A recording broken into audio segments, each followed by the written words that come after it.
Like, oh, maybe I could enjoy a nice afternoon out on the porch. Like, the second I sit down. Okay, fine. We'll do this indoors. Wow, I should probably shower and put something in my hair. That's one solution to the bad hair day problem, is just wear a bad hat. I just got these new slime green sunglasses, aren't they rad? I want to just wear them through the entire video, but it's not very good for internet engagement, which still relies on good old-fashioned things like eye contact. I forget already what I said in my abandoned attempt to do this outside and what I didn't, but yeah, I want to talk about perception and pattern and reality. My sort of big high-level intro, well, okay, before we get to all that, I just want to say I've been writing a lot of music, and I took a trip to New York, and I'll probably talk about that stuff soon, but for some reason I'm just feeling much more compelled today to talk about theoretical stuff. So okay, that was just a little bit about, yes, I'm alive, and life continues to happen. I'm going to, like I said, jump into my desktop environment, basically so that I can use my tablet system. This is the format that I'm increasingly working with over on Sync Century. I guess I do want to say a few more words about that. If you go watch that Sync Century stuff, especially if you don't start at the beginning, because I do actually make an attempt. You know, the very first video I did that involved me talking, because I made these weird sync art film things before that, but the first video is like sort of me as a talking head. It's called The Red Twins Constellation Introduction or something like that. And yeah, it's very normal. It doesn't launch right into some kind of a crazy idea. However, the later material gets more and more transparent to my process. I think it's somewhere along the way I really became cognizant of the fact that I was making a document about some kind of a journey, you know, a journey into this synchronicity rabbit hole, if nothing else. And so it was important for me to really be honest with my process and with my feelings, and not self-censor too much, including the kind of the crazy inflationary parts of it, and parts of it where I'm a little scared maybe, or this or that or the other thing, you know.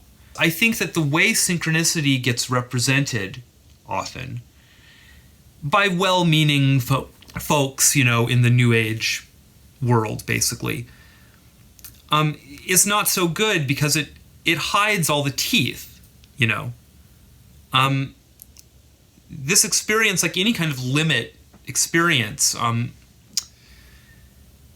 it'll really put you through it, you know? So I wanted to be honest to that and not, you know, scrub the record of that stuff too much. It's a risky thing for me to do, of course, because people can pop in at any moment and just hear me ideating in a weird way about a weird topic with no context. And so that's the point of making videos like this a little bit, is to provide some centralized bunch of context. Whoops. Yes, that is more or less the context, the unconscious and how we relate to it. But when things like that happen, you know, I hit my hat. That seems to me like perhaps not accidental, but a weird little unconscious flub to remind me of something that maybe I was leaving out of the conversation. Well, so here's one of the first of our kind of thorny alchemical issues. How do we know, how can we possibly separate the possible reality of a statement like that in a very literal way? Maybe there is such a thing called the unconscious that really did produce this weird accident, versus the utility that can come out of imagining that such a thing exists and works in that way. Because whether or not that was a random event or not, I chose to perceive it in a meaningful way, and it steered the conversation in a new way, maybe in an interesting way. I've answered the question for myself, like, are the things I think and say in the context of this synchronicity immersion experience. Like, going to sound completely crazy to the straights? Yes, they are. That level of what many people would consider overinterpretation is the door into synchronistic experience. Well, so anyway, about Sync Century, I really want to encourage people to go over there who are interested to and want to check out that stuff, but I would just say, yeah, it's a different reality over there. So I am now going to jump into my computer because that was the whole reason I brought up Sync Century this time, was just because that's where I first started doing this drawing stuff, and it works really, really well for these sorts of topics. So, okay, one more reality transition here, and we'll get down to brass tacks. So I'd like to begin with some thinking about experience. I think that experience, is a very fundamental and inescapable category. Every thought, every feeling, every memory, any content of which we can be conscious occurs, of course, in experience.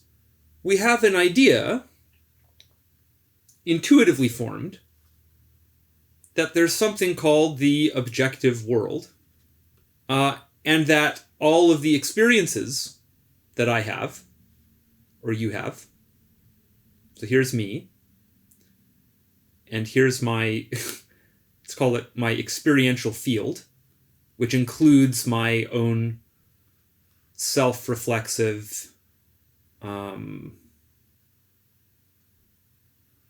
ideations about me and the world and my experiential field. In short, it includes all of this. That's still within my experience, yeah.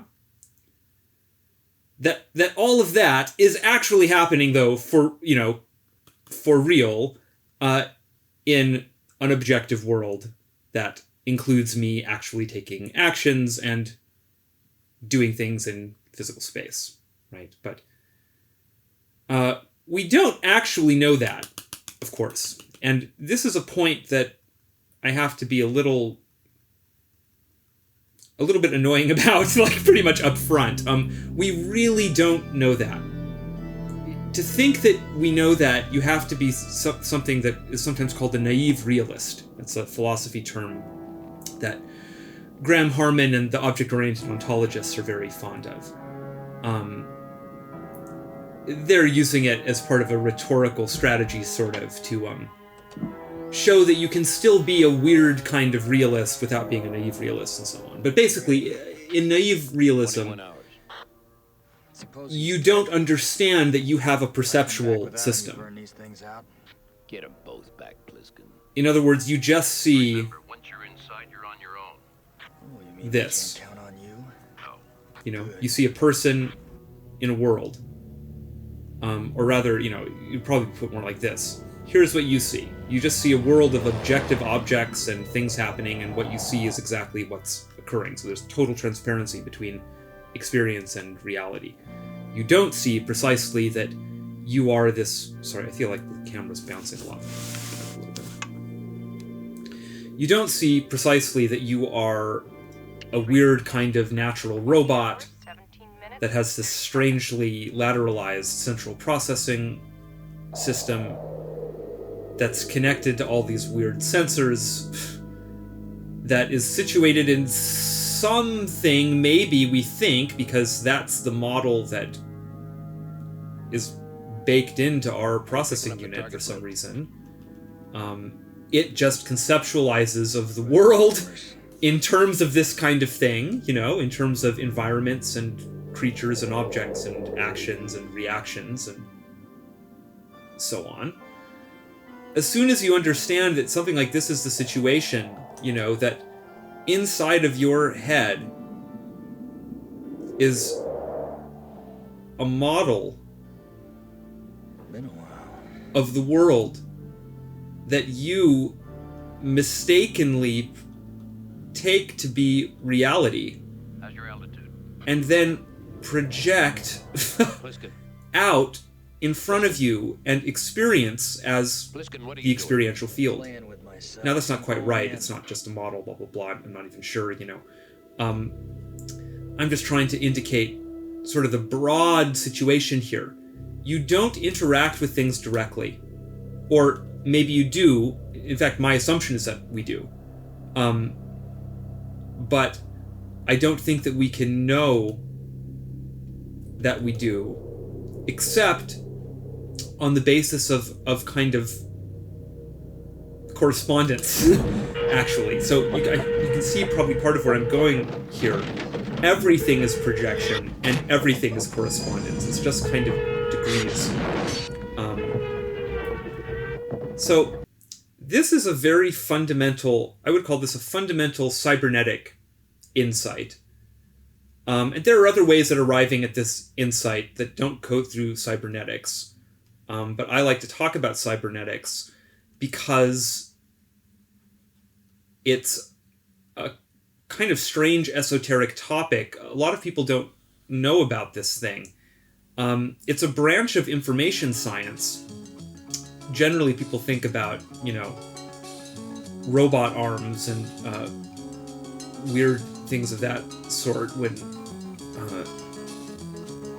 things like the Ghost in the Shell, bionic typing fingers, and indeed, it has some applications there. It actually comes out of early military work to do with trying to shoot down planes, interestingly enough. The task there, is you have a gun that's going to shoot a bullet at this thing, and you need to time the shot and set up the alignment of the gun such that by the time the bullet arrives at this space-time location, the plane has also arrived there.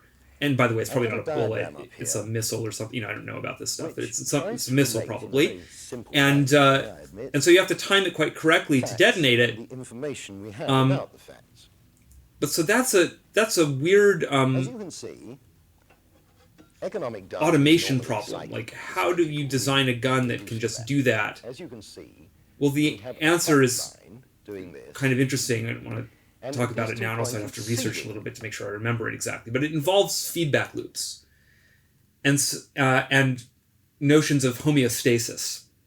And so cybernetics very early is dealing with very practical problems to do with systems, particularly complex, non-linear sorts of systems and how they interact with their environments. And there's a basic truth about systems that I think approaches something like a universal truth, which is that a system can only respond to changes in its environment that it registers. So here's you as the organism, and somewhere in you have some kind of information subsystems that are going to register changes in the environment according to some kind of sensory transduction process. Okay, that's going to be like your eyeballs probably, or your hands, or your ears, and so on. All of those things are going to inform that model.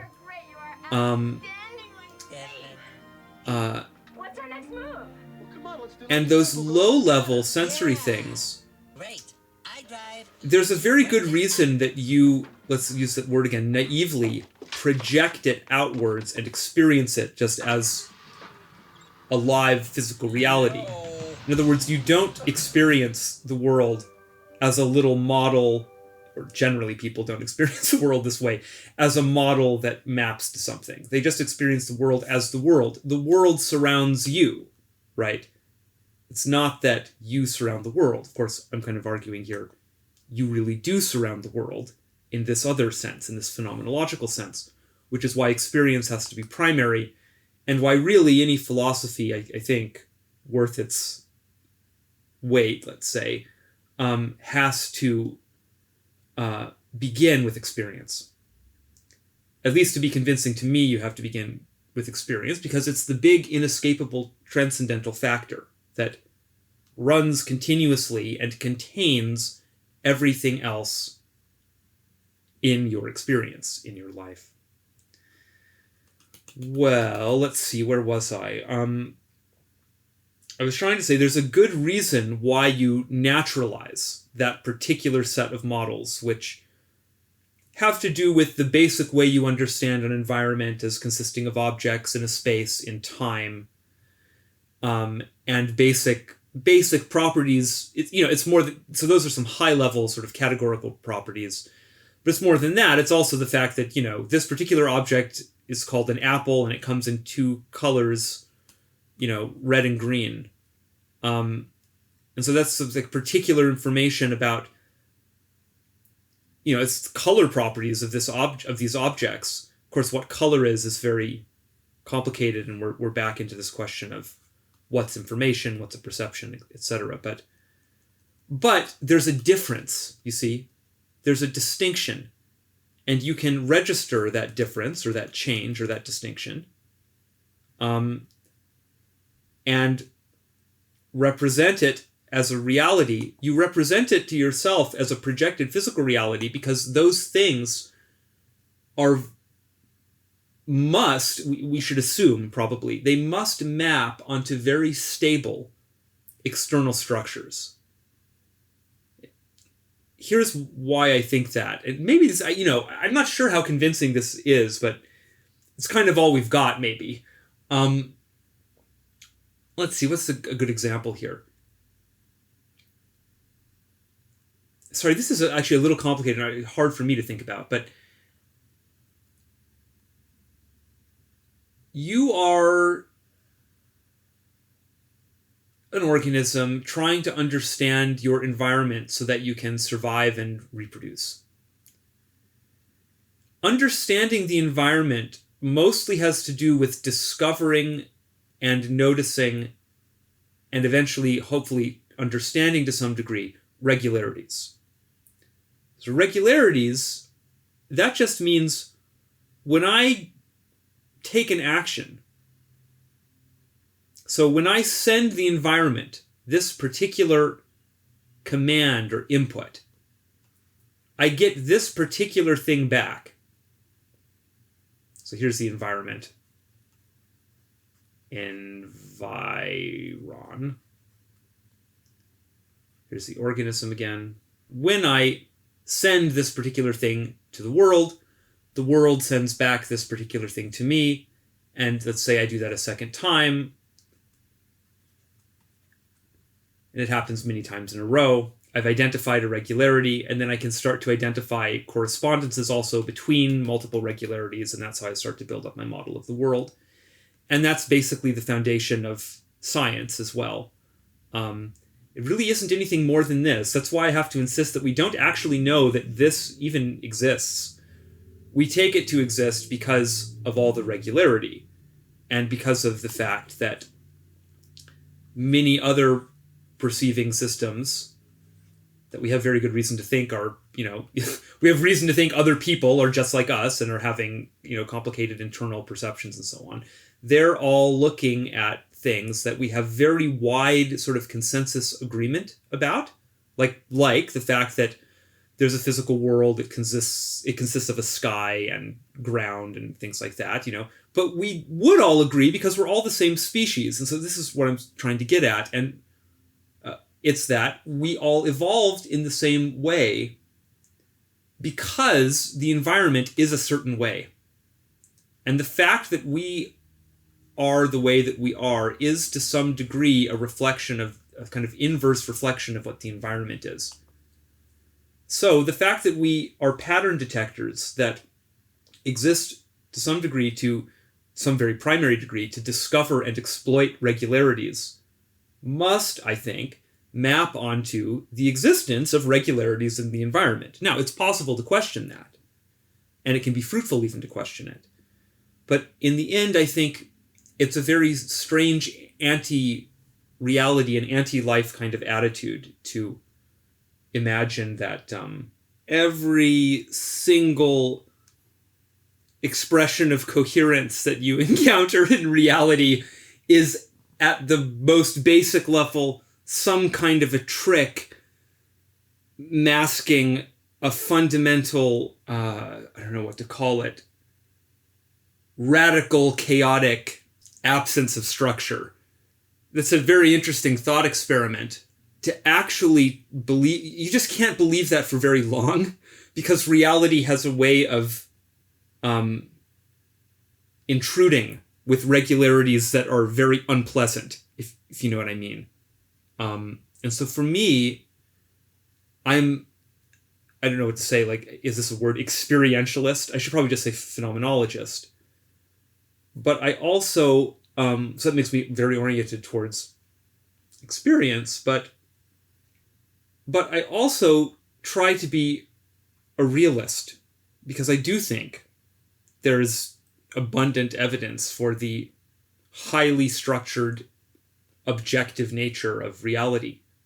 I think there's also a ton of evidence for the absolutely dream-like and strangely objective, subjective, that probably doesn't make sense, nature of reality as well. I see both aspects, but there certainly is an aspect to it that is structured and knowable to some degree, and that's what we exist to do.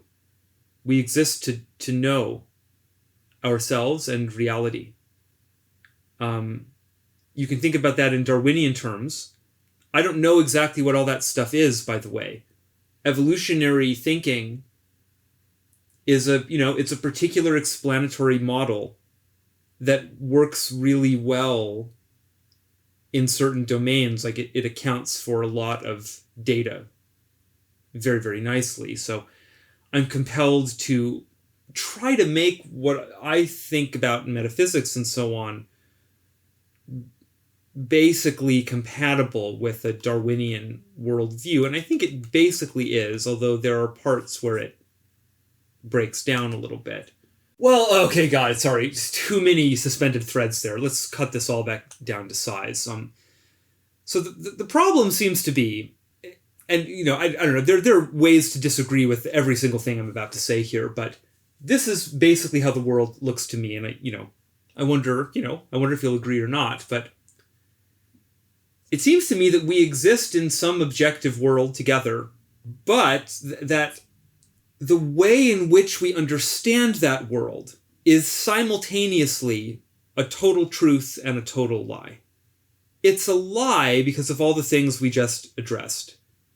You don't actually see the world. You imagine that you see the world. Actually, what you see is something weird on the inside of your head. You see a little virtual environment that's being constructed on the basis of all these unconscious processes and models and so on. It makes that environment and then tricks you into thinking that it's the objective world. Because of this, it's a lie. Because there's so many strange possibilities that exist between what your perceptual system can model and represent on the basis of its sense input and what's actually in the capital R real world outside of all of that. Now, yeah, we can get a long way with observing regularities and also talking to each other and asking lots of questions and coming up with all kinds of increasingly rigorous tests and augmenting our sense perception with better and better instruments and et cetera, and we can get better and better, higher and higher resolution models, as it were, of what's going on in reality, but we can't ever get to reality directly, so that relationship has to be asymptotic. This stuff I'm saying here, it goes back at least to Kant with the distinction between the thing in itself and the thing that we experience, and his whole categories of perception and all of this. So anyways, that's one half of it. But the other half is that it's a truth because it works. To whatever degree we can model reality, okay, it's some little crude model and the complexity differential is going to be massive. Reality is way, way, way, way, way more transcendentally complicated than we can ever model. but we can come up with some kind of a model that maps onto the Gestalt dynamics,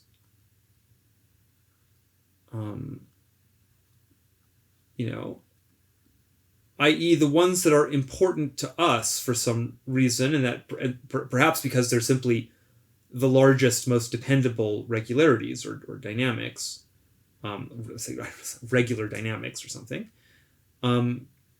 we can come up with some model that tracks or maps that stuff well enough, that it can produce consistently desirable, or let's say just coherent results. And so the fact that, so this is now finally how this connects back up. The fact that certain models, like our basic model of how space-time works, for instance, the fact that those are deeply baked into our biology in such a way that we can't modify those models really, which is to say that we can't perceive the world in any way other than how we perceive it in a fundamental sense. It's visual, spatialized, temporalized perception. That stuff can all get very weird in mystical states and psychedelic states and psychotic states and so on. But it still kind of feels to me like just moving sliders around on the same possibility matrix, It's all space-time related stuff because that's just how we understand the world.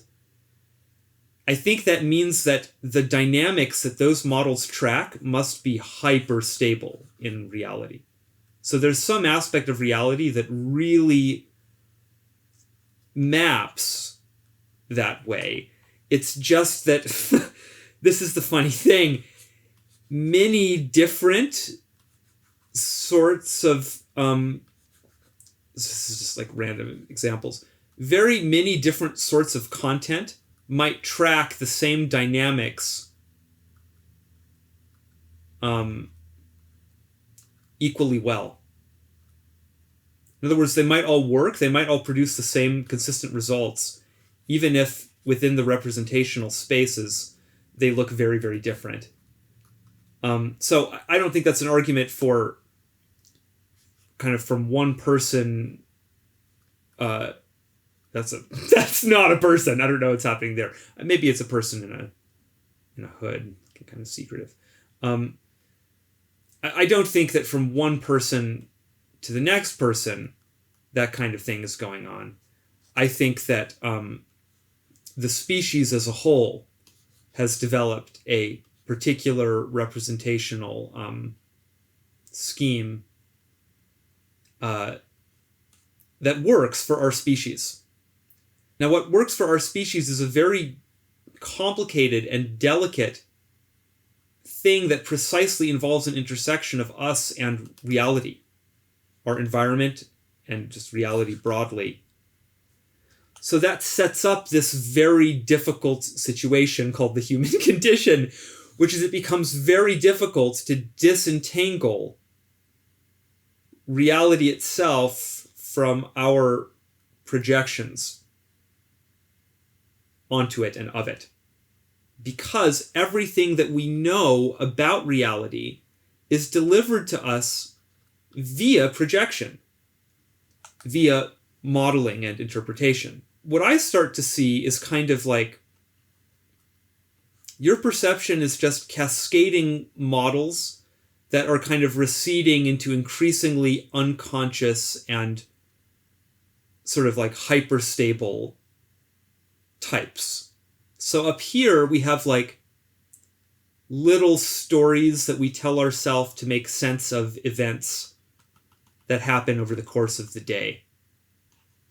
Those are very fast-moving models that exist almost completely in language. Down here, we have something like how to make sense of texture detail on an object, So a very low-level model that the evolutionary processes of nature have determined works really well for allowing human beings to get around and do the kinds of things that they need and want to do in the world that they live in. And then there are many things in between, somewhere in here you have like low level feelings and impressions and affects and strange dreamy intuitions and things like that. These are also models of the environment. These are kind of more unconscious, instinctual, more related to autonomic and sort of primal animalistic systems, because you are a complex adaptive system, which means that you exist in hierarchies of complex organization. An integrative level is a pattern of organization emerging on pre-existing phenomena of a lower level. Typical examples of this include life emerging out of non-living substances, or consciousness emerging out of the nervous system, or social institutions emerging out of individuals interacting. As component parts combine to produce larger functional wholes in a hierarchical series, one cannot explain all of the properties at one level from an understanding of the components at the level below. This idea of integrative levels is central to the theory of emergence, as integrative levels can be understood as the product of the process of emergence, having played out to generate two or more qualitatively different levels of organization. The concept of integrative levels of organization is a general description of the evolution of entities through successive and higher orders of complexity and integration. Through adaptation, agents have the capacity to synchronize their states or activities with other agents locally. Out of these local interactions, the system can self-organize with the emergence of globally coherent patterns of organization developing. This macro-scale organization then feeds back to the micro level, as the system has to perform selection upon the agents based upon their contribution to the whole system's functioning. And thus there develops a complex dynamic between the bottom-up motives of the individual agents and the top-down macro-scale system of organization, both of which are often driven by different agendas but are ultimately interdependent. It is this interaction between bottom-up differentiation of agents with different agendas going in different directions and top-down integration in order to maintain the global pattern of organization that creates the core dynamic of complexity within these systems. This is a lot of very dense information, so we will now try to flesh it out in greater detail through examples. Somewhere above these very basic sort of vision object tracking things, you have sort of broader gestalt mappings about important information in the environment, like how dangerous is it? That probably comes to you as a feeling. So that's just a particular zone in the experiential field that represents information coming to you from a particular place in your subjectivity that maps onto a particular level of analysis of the environment. That's really how it works. The texture detail stuff is about very localized, pointillized, we're going to figure out objects and how they sit in space. The feelings and intuitions you get are more globally oriented. It's more about how all those little details work together. It's actually a kind of a summing operation on the basis of all that low-level image detection stuff and other kinds of stuff. Also, you're relating it back to prior experiences and all kinds of complicated things. But on the basis of all of that deep, unconscious computation, you just get a hovering intuition or feeling at the end of it.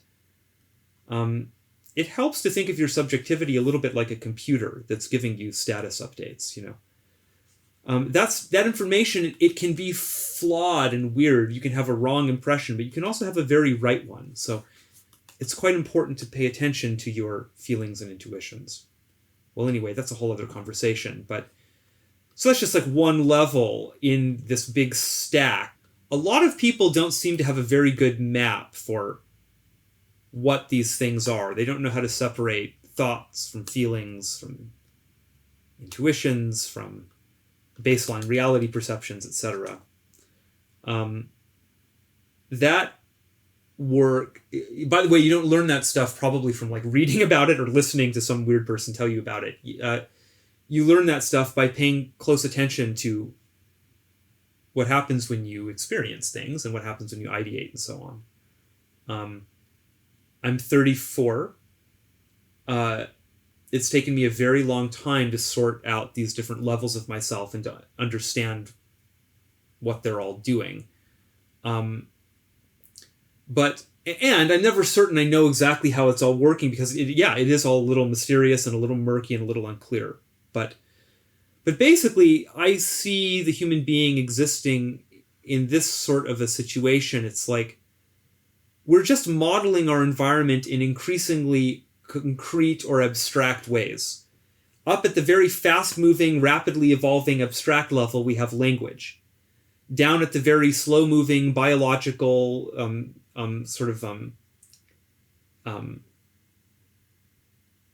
sedimented level, we have these basic models about how the world works in time and space, and how to process image and understand sounds and understand our relation to the physical world and all this sort of thing, and also how to perform actions with our bodies. All of that stuff is deep down in the autonomic, deep down in the automom. I don't know what that means. Deep down in the autonomic levels. And so our raw experience seems to be constructed according to a certainty gradient. You know what I mean? That's one way to discuss that.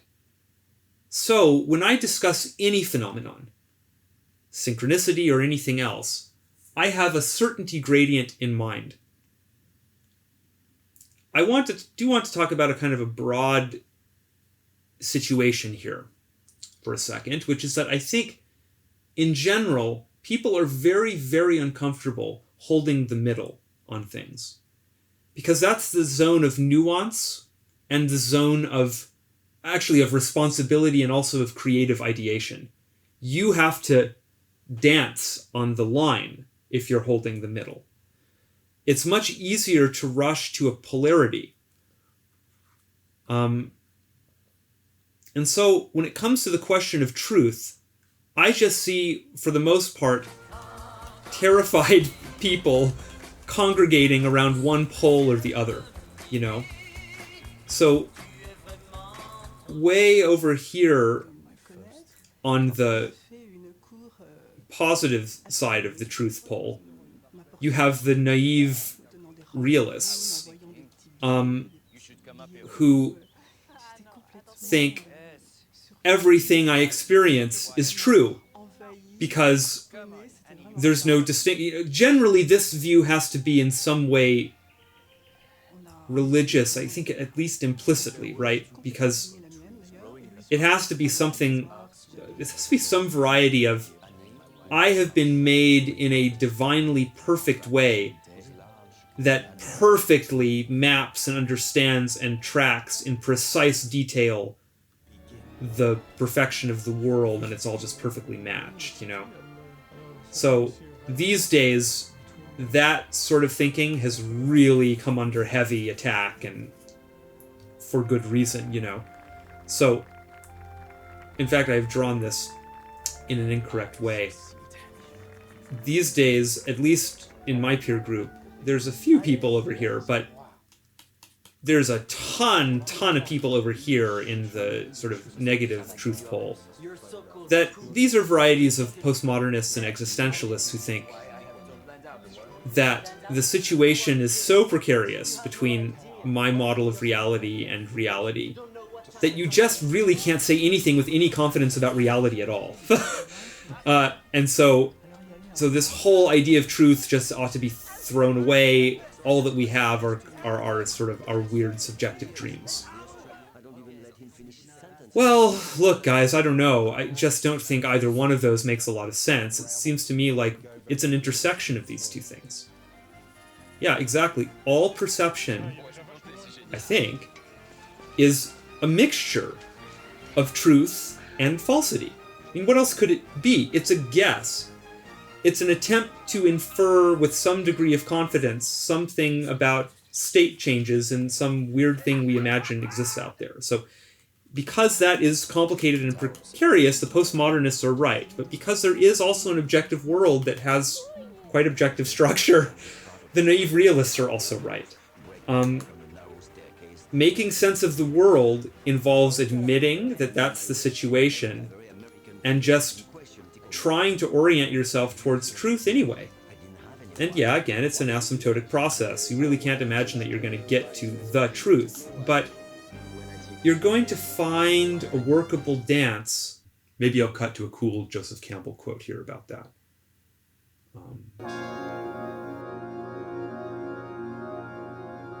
This is the Song of the World from a legend of the Pima Indians.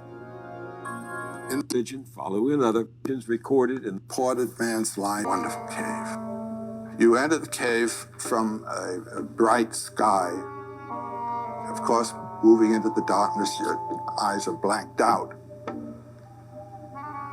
But if you just keep walking slowly, gradually the eyes adjust, and this enormous thing, it's about 19 feet high and 19 feet across. The central head is the mask of eternity. This is the mask of God. Mask of eternity. That is the metaphor through which eternity is to be experienced as a radiance. And these other two figures? Whenever one moves out of the transcendent, one comes into a field of opposites. These two pairs of opposites come forth as male and female from the two sides. One has eaten of the tree of the knowledge, not only of good and evil, but of male and female, of right and wrong, of this and that, of light and dark. Everything in the field of time is dual, past and future, dead and alive. All this, being and non-being, isn't. And what's the significance of them being beside the mask of God, the mask of eternity? What is this sculpture saying to us?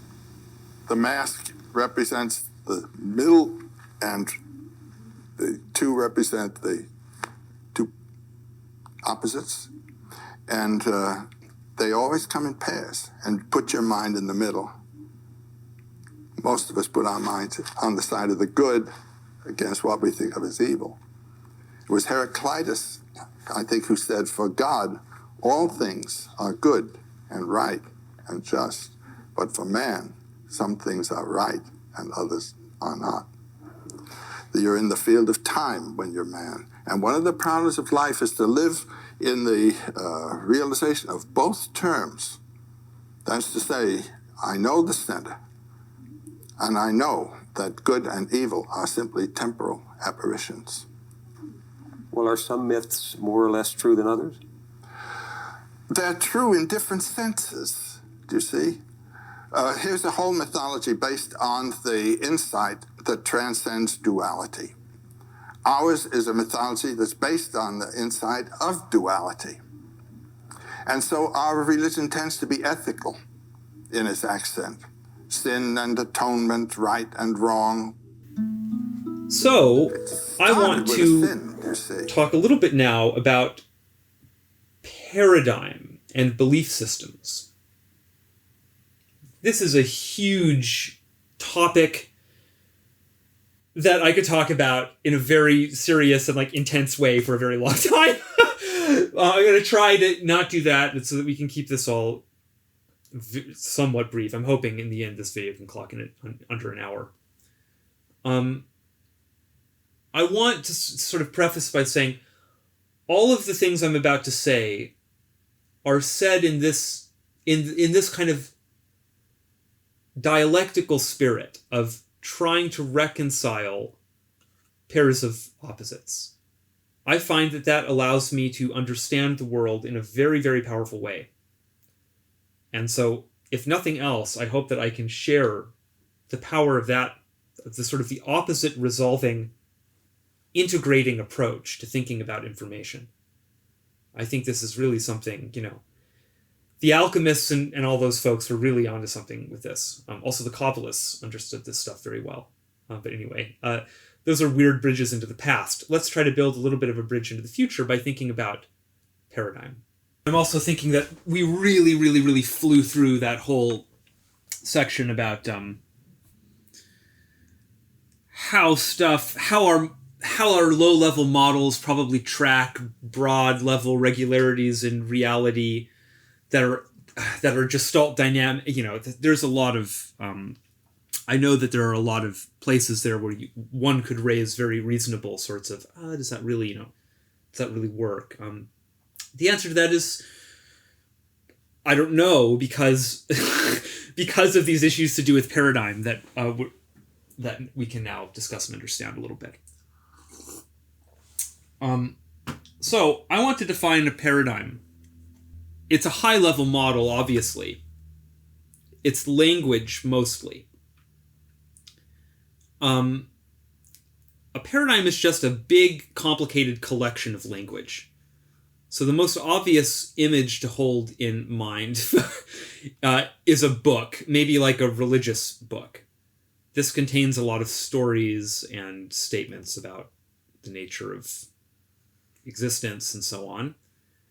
And so it's just a big collection of information, linguistically coded. Perceiving systems, it's so weird to talk about people this way, but it can be helpful, come along and sort of ingest this information. And what this information, this particular set of linguistic information exists to do, is it exists to give you a set of add-on high-level models that you can install into your psyche that will help you make sense of your experience.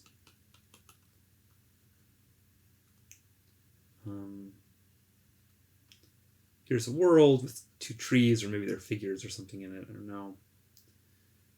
Some weird kinds of creatures on the ground and so on. Starry. I don't know. Over here. It's during the day, so some birds.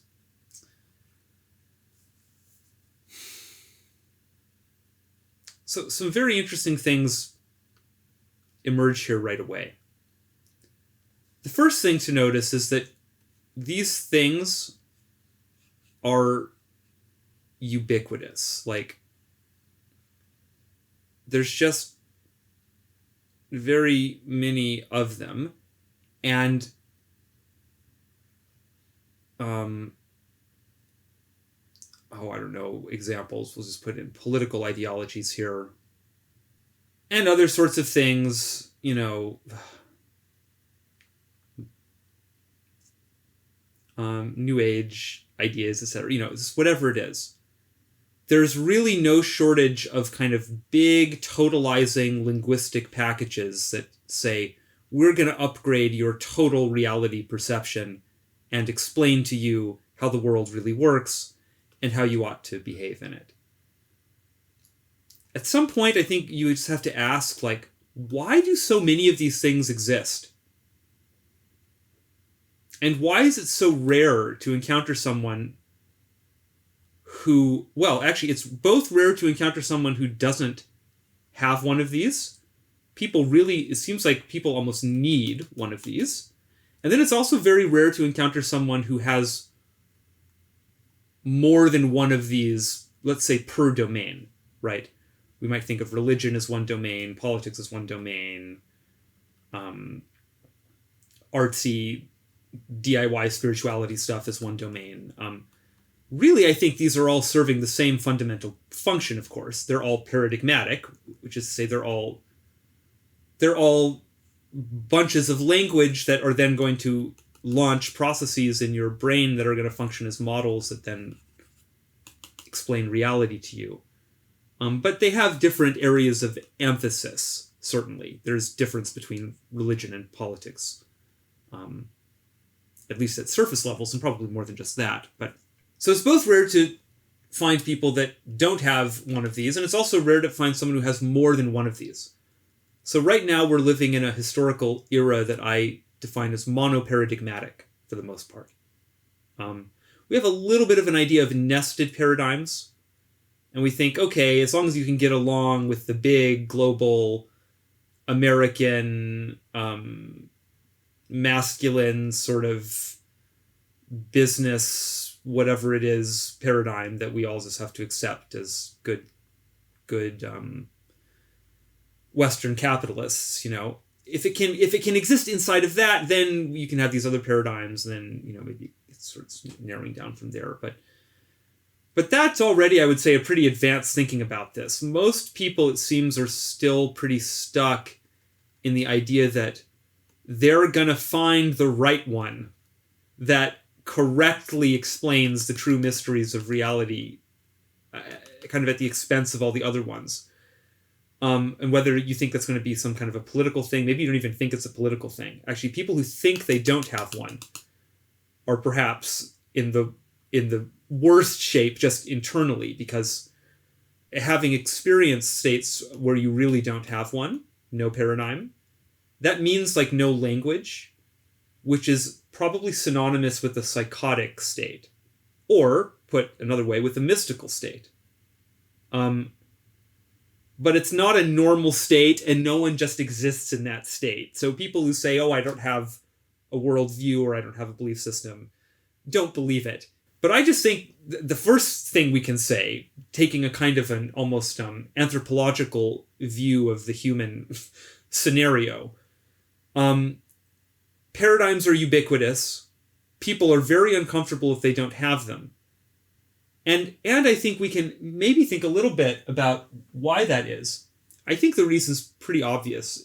I think it's just that we need paradigms because experience is actually too rich.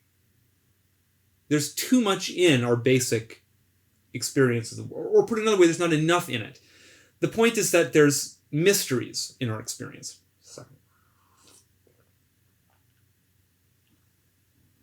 And the reason there are mysteries in our experience is just for all the reasons we've already discussed, which is that our models are synchronized to reality, but they're not reality. And that not reality means that there's all kinds of possibilities for funny tricks, and also for things that are hidden from your perception. And it's a very basic truth about the human condition that if you can think a little bit creatively and tweak your perception a little bit, you can really see the world in a subtly different way that might unlock deep potential in the environment that you weren't aware of before. And that's a huge advantage if you can do that. And so we've become very good, through the evolutionary fire probably, at doing exactly that. Finding the secret hidden things in the world that are secret and hidden primarily because our perception just wasn't calibrated correctly to see them to start with. But because our perception is so sophisticated and we can construct these high-level linguistic models, we can do that and apply that and learn things as a result of that. But because that's the situation, it means that there's an aspect of the experiential field that doesn't look like this, but that really just looks like this. This is something that I think is a little bit temperamental. You know, you're probably in tune with this or you aren't, but for a certain kind of person, you never really trust what's right in front of your face. I'm this way. I see question marks in everything because I tend to see, in addition to this nice visual VR environment that I'm in, I also see the cascading model structure in that. And they see that it's all projection. And that, you know, when I do a simple thing like open the door, there's all kinds of complicated reality modeling things that are happening there. Like I'm thinking about, there's all kinds of little visual pattern detectors that are running on this weird sense data coming in from my eyeballs that are doing iterative loops, again, in a hierarchical sort of way, identifying higher and higher order patterns until it can say, aha, that's a door, which it knows because it's seen doors before and has a model of what a door is, and it forms a correspondence. It forms a mapping between what it's seeing, presumably live, and what it knows about the world on the basis of its models. And then it has to understand that doors have doorknobs and what a doorknob is, and that if I want to open the door, I have to manipulate it in this way, and all, you know, all of that stuff is going on all the time, and it's all projective. I don't know what's actually happening. Who knows if there's even an actual door and an actual hand?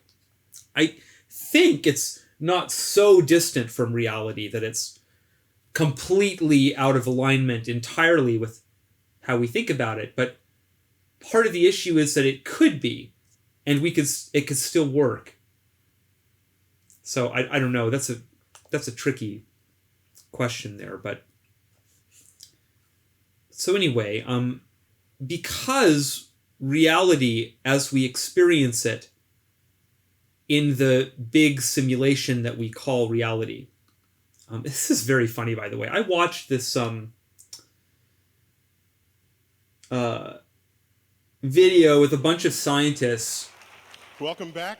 And a philosopher and maybe a couple other weird people, I don't know, like discussing, Bostrom's idea of like maybe we're living in, or not his idea, but he formulated a particular argument for the idea that we might be living in a simulation.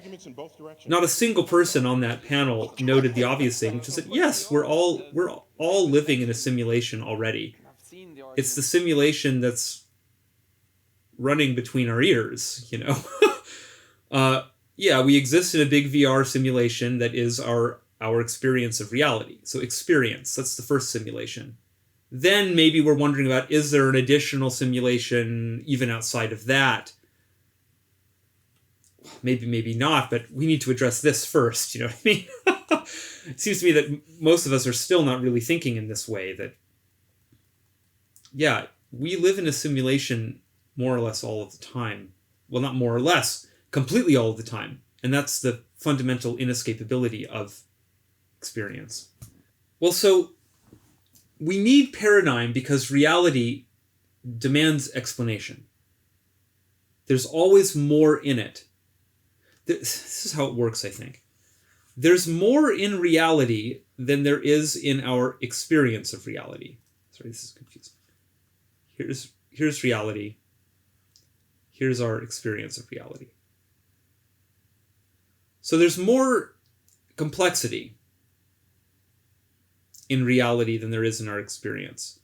But there's also more complexity in our experience than there is in our language. And so part of what language does is it helps complexity compress both reality and our experience. It's really, in both of these cases, there's just way too much complexity. And so to make fast and sort of like normal decisions on a day-to-day basis, you have to have recourse back to some language for fast interpretation of all these nuanced, weird things going on between reality and your experience of it. So when it comes to practically functioning in the world, we just need paradigm. The problem is that our relationship to paradigm is currently very, very primitive and I think very, very bad. And the properties we were discussing before,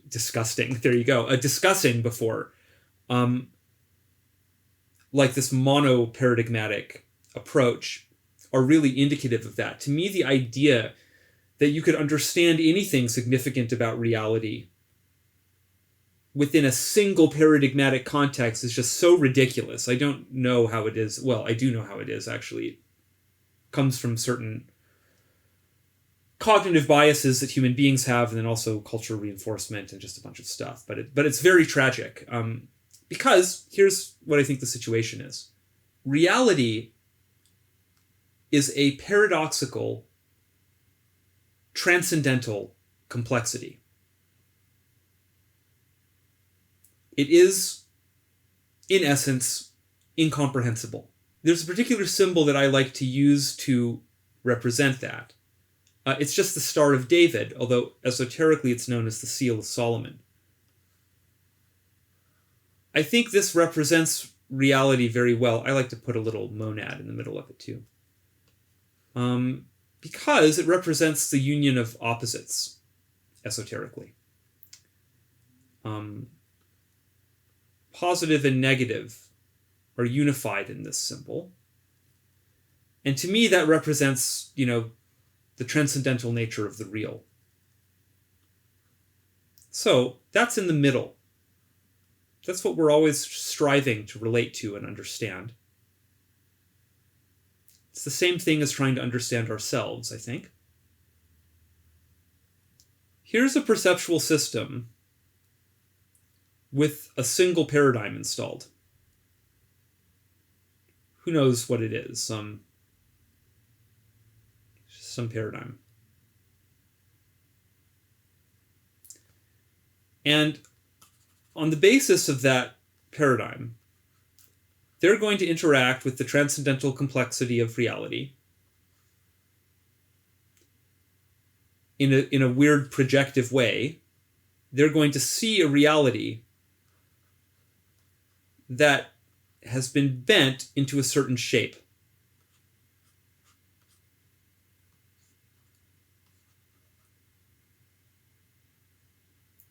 There is a huge complexity reduction of something like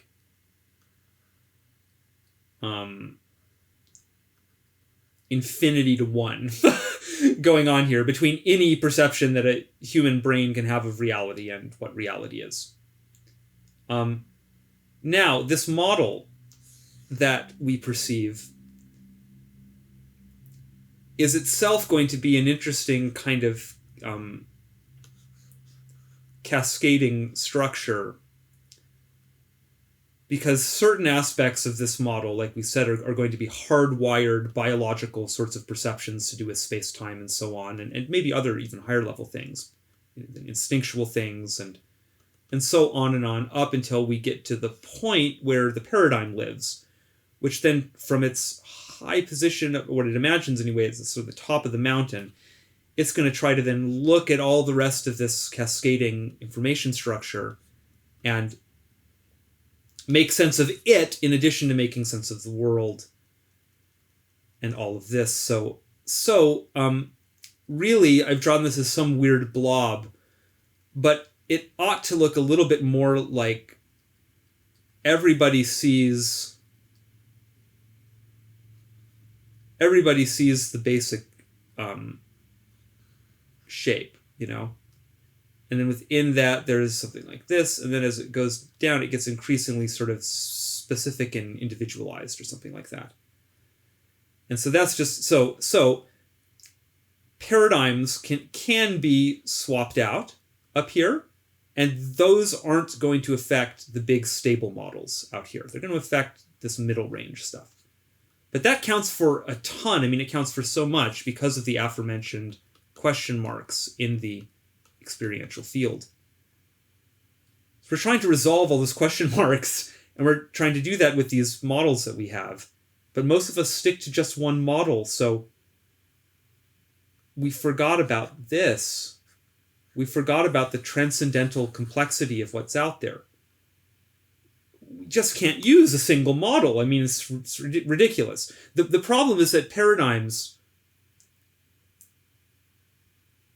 they both are and are not single models. Because on the one hand, precisely what a paradigm is a huge collection of models, you know? Just so many different structures that are all related and packaged together in such a way to try to explain reality to you. So in that sense, paradigms contain multitudes. It's a little bit what's difficult about them is they can be just incredibly complicated.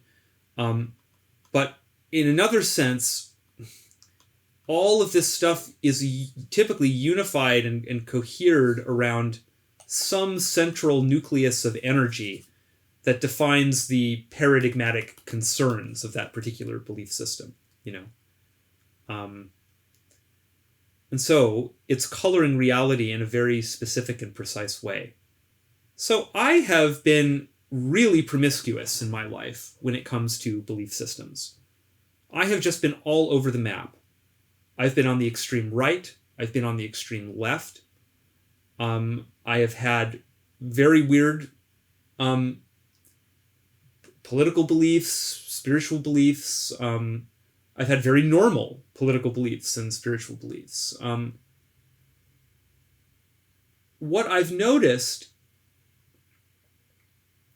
is that all paradigms are toxic at the poles. So the more extreme and kind of contracted the paradigm gets, generally also the more inflated it gets and the more it imagines that it and it alone can accurately convey reality. So that's just seems across the board pretty much in most worldviews. Like any worldview is susceptible to, I don't know what to call it, polarization in that way. So I've noticed that. I've also noticed that they all want to imagine that they're totalizing and all-encompassing.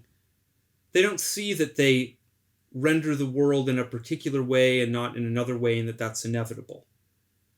And so they have very, very, very poor interactions with their neighbors in the paradigmatic ecology. Okay, these are all paradigms. So it's probably clear already from the way I talk about this stuff. I think of paradigms like organisms. What they want to do is survive and reproduce. They're weird because they're a little parasitic as well because they live in your head. And so they really would like to continue living in your head. And they would like you to talk about them and convince other people to, that's how they spread and reproduce, through propaganda and through, just conversation and all sorts of other complicated human social dynamics, So I really see this as an ecosystem with complicated interactions, which also, by the way, makes me very cautious about when people get it in their head that the fix to the world is going to be to destroy some particular paradigm. Like, let's say it's capitalism, even, which is a paradigm that I'm quite critical of, But I don't think you can just go in and axe it and say, maybe we need to do that. But that's like major surgery. That's going to have huge, weird implications for all the other paradigms that are totally dependent on this huge, massive, almost like meta-paradigmatic ecological niche or something that all these other things now exist in. So, it's all very delicate in that sense. But in another sense, it's very, very fast and volatile because the whole thing with paradigms is that they can change. They're not like the biological models that are hard-coded. These are language things that are transmitted through language and understood, firstly, through language. They have consequences that are deeper than the language, but they still live and die and reproduce at the level of language. So, okay, finally, the good regulator theorem. This is something that Ashby, I think, and was Norbert involved in this one? I'm not sure, but for sure Ashby was involved in it. They showed it rigorously. This is just a mathematically sound statement about the way that systems work. But in order for a system to control another system, it has to have a good model of that system up to isomorphism, basically. So it's just a very basic intuition that seems to be inescapably true. Like, there's just no way to control a system unless you have some kind of a model of that system, either implicitly or explicitly. And the stronger the mapping between the actual state of the system and your model, the better of a quote-unquote regulator you'll be. So if you just apply that to this whole problem to do with paradigm, it becomes very obvious that the best way to understand a transcendental complexity is to try to view it through as many paradigms, which are essentially like reality filters, through as many reality filters as possible.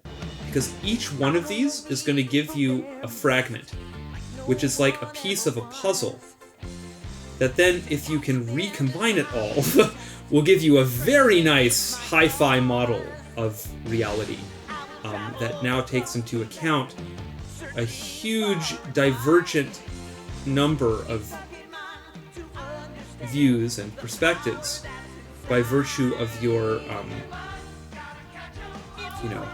meta-paradigmatic fluency. So you're triangulating, you're circling around this thing in the middle. And a really good way to do that is with opposite hopping.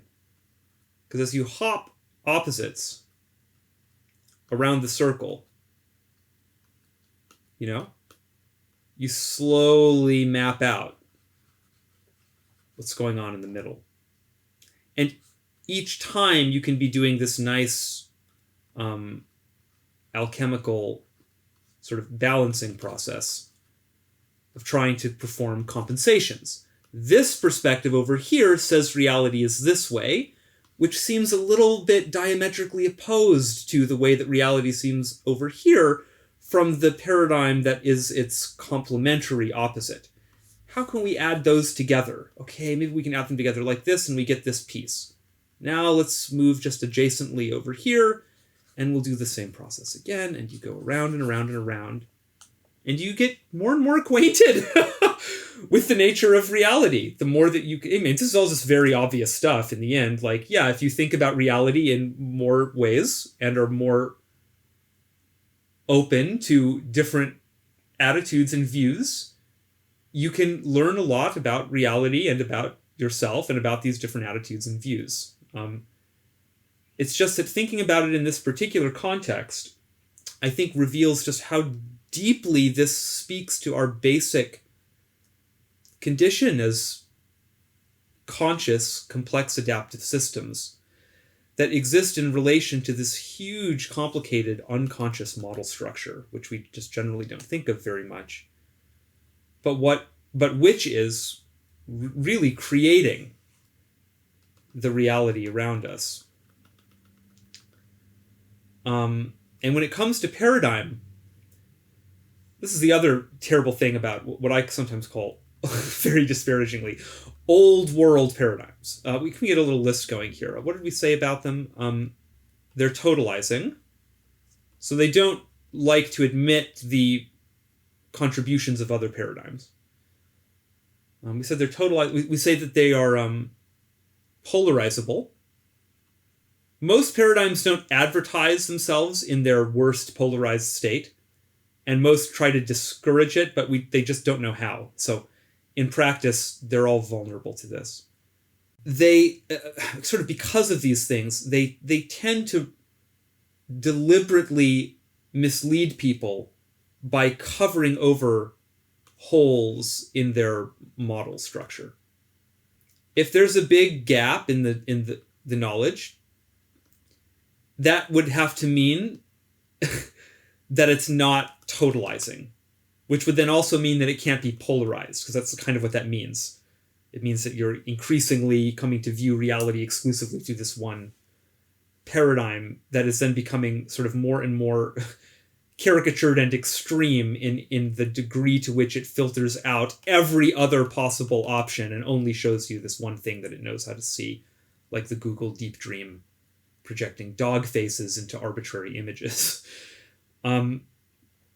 So because of that, it's really important to old world paradigms that they maintain an illusion of complete consistency. They can't say, okay, here's our paradigm. It's not so good at seeing these particular areas of reality, so maybe fill that with another paradigm. It could never admit something like that because it has to be, the way of the whatever is the way for you. So, okay, they're totalizing, they're polarizable, and they are deceptive, fundamentally is what I'm saying. They're deceptive in very many ways. And I guess one of the last things I would say about them is they're profoundly exploitative, typically. And this is an almost universal feature of these things, unfortunately. Even in paradigms we would like to believe are very nice and etc. They're, in terms of how, this is one sort of important aspect of this, I suppose, is that we ought to separate the content of a paradigm, like the statements it makes about reality, from how it behaves as a paradigm in the paradigmatic ecology. The statements can be wonderful, and it can still have all these same awful characteristics. And so anyway, there's a particular way in which these can be exploitative, which is that they actually encourage people to remain in ignorance by encouraging their projections. They're quite happy if you continue to believe that all women are evil, or all men are evil, or, whatever weird iteration of this is happening to you in your current paradigmatic mire. If you believe that intensely and you're drifting to the poles, these paradigms, because of this huge it's funny how the degree to which it tracks the same thing. The paradigm doesn't want to be aware of itself, because if it was aware of itself, it would realize that it doesn't really know what's going on in reality that well. It's a frail little collection of language that can explain some certain parts of it, and maybe the people that are using it should use many other similar ones to try to compensate for its shortcomings. It can't see that. That would be way too much self-awareness for an old world paradigm. So because it can't have any self-awareness, it encourages its hosts to have no self-awareness as well, because then it keeps them in a nice, horrible, codependent relationship with the paradigm, and that's just how they like to work. So you could probably tell I really don't like these things. I think they're really awful, and it's really time for an upgrade. And I talk about that upgrade in terms of meta-paradigm. Everyone should install this. I would really like to make a recommendation. This is the funny paradoxical thing, because I just got through saying there is no single way, we need a million paradigms. But yeah, first of all, we need a belief system in place that can understand how paradigm works a little bit better, and will allow us, like this amazing device. This thing is not one thing. It does... I just don't want my code. Use the wrong thumb. I can launch very many apps on this thing. My belief system ought to be like this. It ought to be an OS that allows me to launch multiple apps when I need them. Now, it can't quite be that way, because paradigms are totalizing enough. And this is how it happens that they can start to drink their own Kool-Aid, because they do kind of have this quality. They're totalizing enough that that it takes a little bit of time. There's gravity to them, and it's hard to really hop in and out of them. And the degree to which we can immerse in paradigm and all this sort of thing, we have to talk about all that in the future. There's probably just too much to address in this one video, but you at least need to be able to hold compensating perspectives in your subjectivity for long enough to discover the nuance in subjects. I think that's just part of being a responsible ideator. So how does all this relate to synchronicity? Well, first of all, we have to make a distinction between sync as the phenomenon and sync as the paradigm. Both things exist. There's sync as a sign in reference to, okay, actually this is a perfect point. I had this all ready to go. And we kind of danced around it. Sorry, I know this isn't a perfect linear, this is unscripted. I'm trying to get through dense material here. It's been a little loopy, but I wanted to talk about this very early semiotic stuff, the Saussure. This is just basic stuff. It's one way of thinking about some of the stuff we were talking about before. We're not talking about symbols here yet. Symbolism is a very particular subject that we'll have to... Well, maybe we'll open it here in a second because it relates to synchronicity. But anyway, here we're just talking about signs. And this model of the sign is dyadic. And it has signified and signifier. So the signifier is the word. So in that case, that would be sync. And the signified is just what that points to. So sync is a word that points to a phenomenon, fundamentally it points to a particular level of pattern analysis abstraction that you can adopt in relation to your experiential field. So it describes that. That's not quite a paradigm yet. A paradigm is a big collection of signifiers that together form models, basically. That's what I'd say about them. It's maybe not quite, but pretty close, I think. There's some I don't know if you can like speed read this or pause it or something, but there's some pretty nuanced phenomenological discussion here that I think all makes very good sense. So speaking about the way in which signifiers work together in language to form increasingly sophisticated statements that then become paradigms, is that language itself is a strange collection of opposites that are all defined reciprocally. That's the other thing that Saussure noticed. I don't even know if I'm saying his name correctly, but he made the analogy to the chessboard. So, the way that it works in a game like that is you have lots of pieces on the board. These pieces would represent the words, the individual words in a language. But the piece abstracted away from the game has no meaning. It's just some piece of whatever it is, ivory or plastic.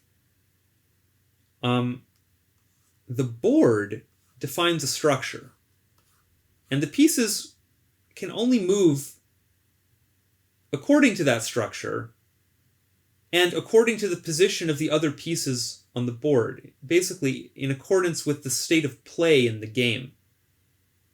So if you ask about a chess game, what's the meaning of this piece in this position? Well, the meaning of this piece in this position is completely contextual.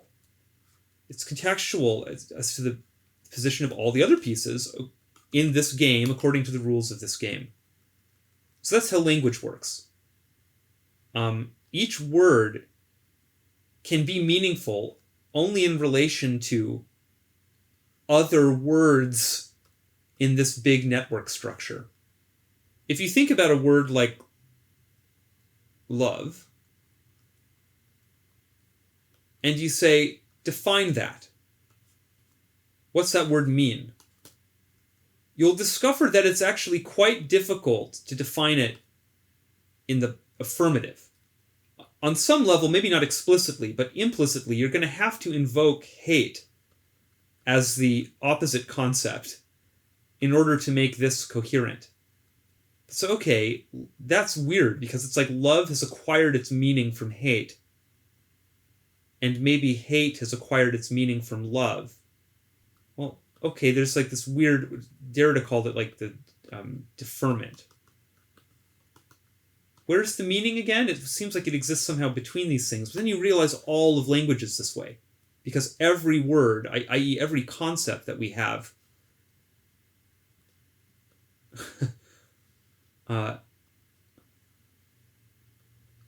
exists in relation to some opposite in some and to other structures, just in this big sort of wheel of language that you can just move around or kind of like zigzag around endlessly without ever being able to pin down or to localize the meaning in any individual part. So that's just a quality that big language systems have. Languages themselves have that property. And sort of sub-languages like paradigms also have this property. It means that if you're creating a paradigm or trying to understand a paradigm, a lot of what you're doing is kind of moving around this circle, trying to make sure that each concept makes sense, is coherent in the sense that that you can always say, what this is this definition. Of course, that definition is going to rely on other definitions elsewhere in the circle. And so practically what you're doing is kind of spiraling around this circle, each time trying to make all these points more and more internally networked and self-referential. Then in the end, you get this nice, shiny language package where every idea in it is sort of contingent on every single other idea in it. So it seems really coherent and shiny and polished, and it is.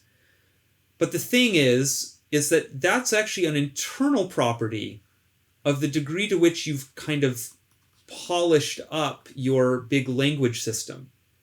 Because the center of this thing is a little free-floating. We don't know how this model is or isn't tethered yet to any real structure in the real world. To do that, you have to actually live life and perceive the world through that paradigm for a while and get some empirical results, right, and see what happens. Which is the other thing about paradigm. You just can't judge them that way, I don't think. It won't really do to go in and say, well, the problem with this paradigm is that there's lots of internal contradictions. Well, welcome to reality. There's lots of internal contradictions in the real world. But specifically talking about paradigms, that's not really that much of a problem because any intelligent person can look at the paradigm as a big sort of information structure and say, okay, let's start resolving these paradoxes. We'll polish this up here.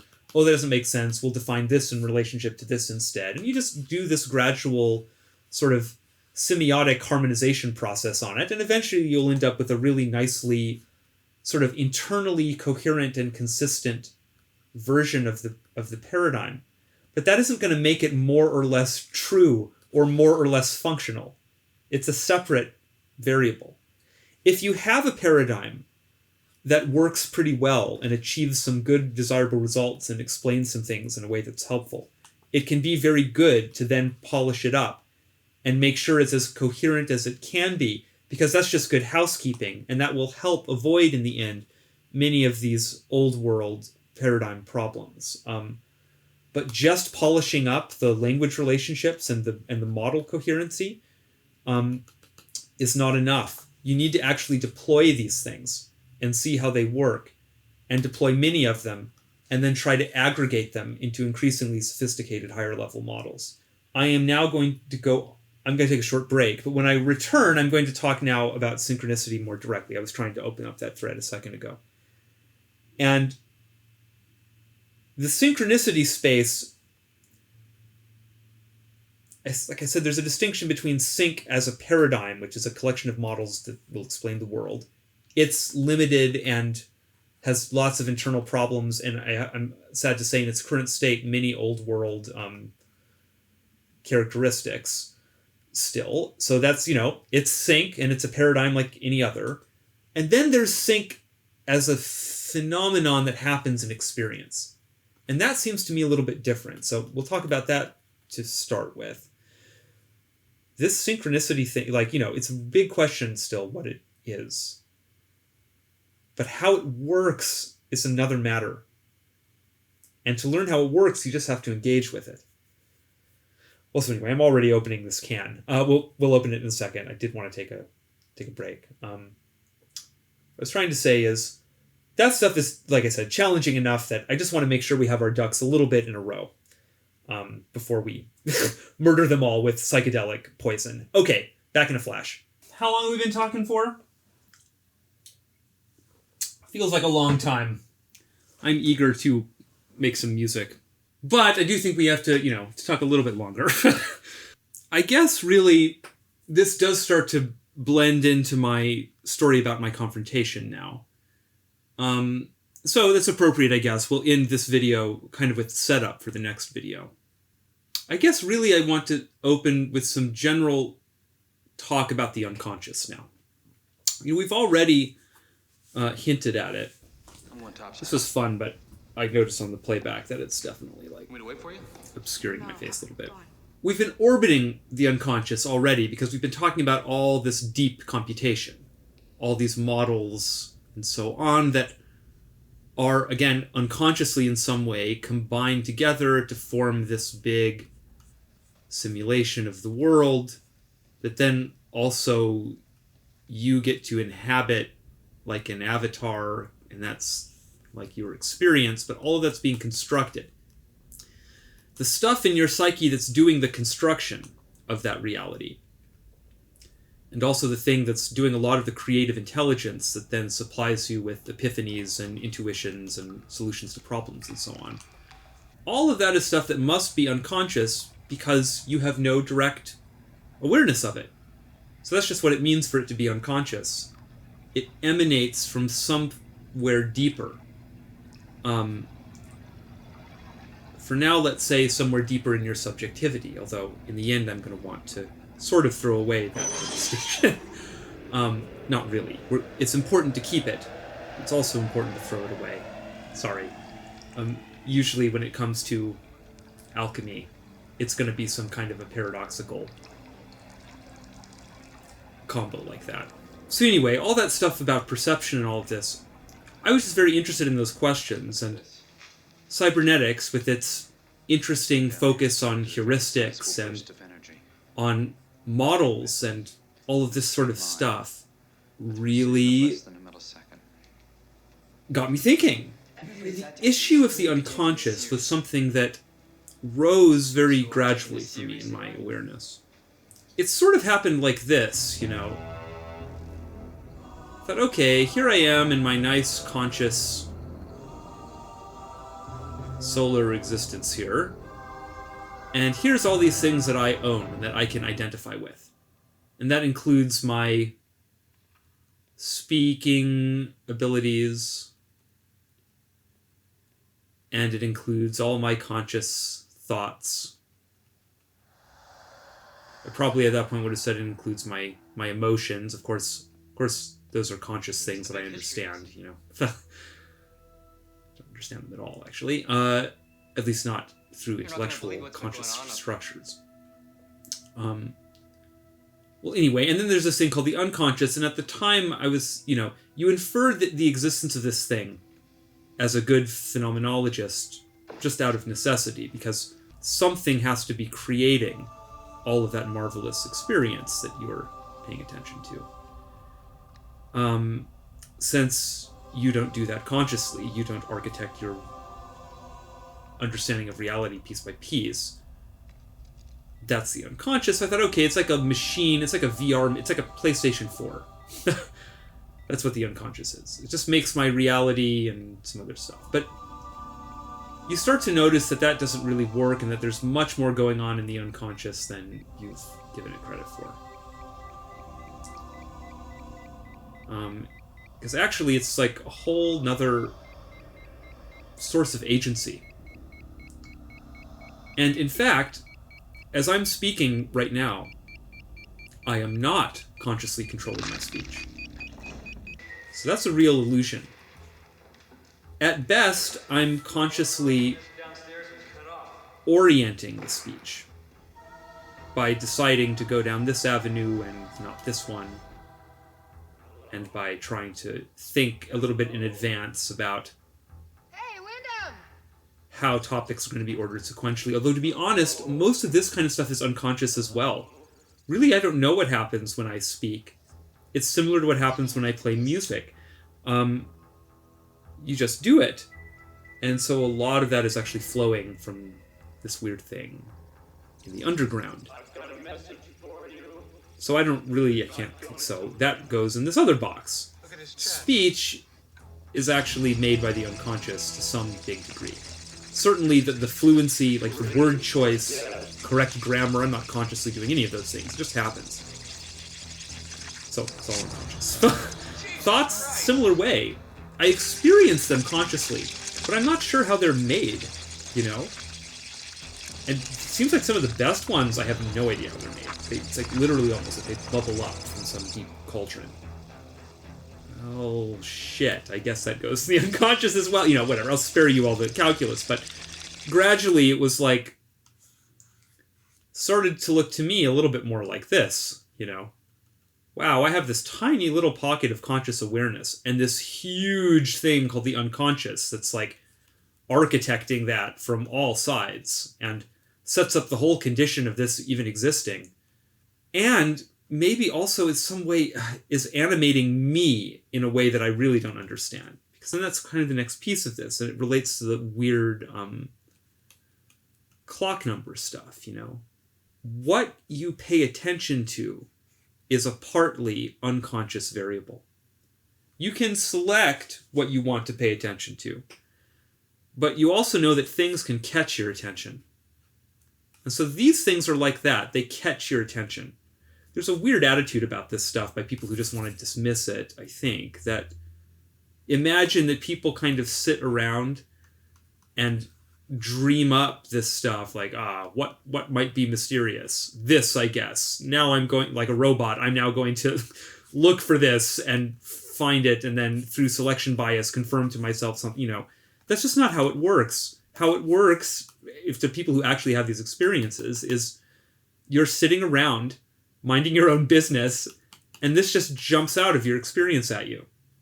And it produces in you, somewhere in this information cascade, a very weird connected feeling that seems to kind of, it inflames energy at different parts of your subjectivity and harmony. When it comes to 1111, just to do a little picture right hemispheric kind of picture thinking here, I think that we have feelings about this because it's essentially a mandala. It's the closest you can get to a mandala on a digital clock, I think, other than 88. That's probably the most perfect in terms of symmetry. That's pretty close, though. It's just a highly ordered, repetitive pattern. Other things like, even if we were on a 24-hour clock, this just doesn't contain strong visual symmetry.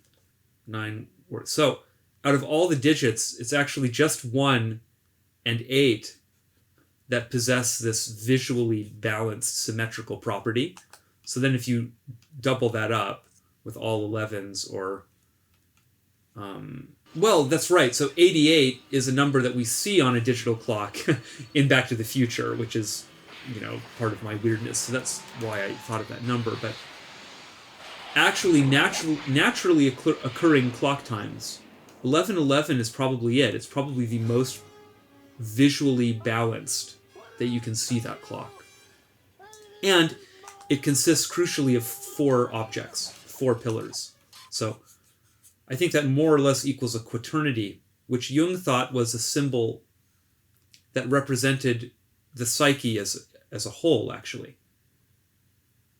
Exactly why that is a kind of a complicated other topic. But so anyway, it's just a little random 1111 thing. When you notice something like 1111 or anything else like that, if you can metacog a little bit, you will also notice that when you notice it is not really up to you. This is the kind of the conventional thinking about the clock synchronicity stuff, is that you see it once and you notice it. And then the next time you see it, you're more likely to notice it again, and so on. And so it's a positive feedback loop, and it's just this big self-confirming loop. And, well, I can tell you, as someone who's experimented a lot with these sorts of dynamics and effects, those kinds of positive loops exist, of course, and are quite easy to produce. You can pick an arbitrary object of interest, and see if you don't start noticing it with more frequency in your environment. You will. And a lot of that can be accounted for by the fact that your environment consists of tons of information every day flowing through your perception, through your experience. And, I've decided that this number is important today. I have no idea why. So maybe there were already some of these buried in the noise. You just didn't see those before. And now that I've selected for it, boom, that highlights, and I see that this exists. I could have selected some other arbitrary number, 243, and I could have, picked out some different, would have lit up in a different way. And probably for any arbitrary content I pick, there's so much data in my daily experience that I'm going to find one or two matches for it, So that kind of thing exists. I don't know what to say about it, though, other than that it's just not that impressive, and it's not what we're talking about when we talk about, let's call it hard sync, which is a synthesis term. But there are days where I don't look at a clock all day. I look at it once in a completely spontaneous way. In other words, like I'm sitting around and the idea just pops into my head. Oh, I should check my clock. I check my clock, which these days is a phone, and it has, it has just the number that I'm obsessed with that week or that day or something.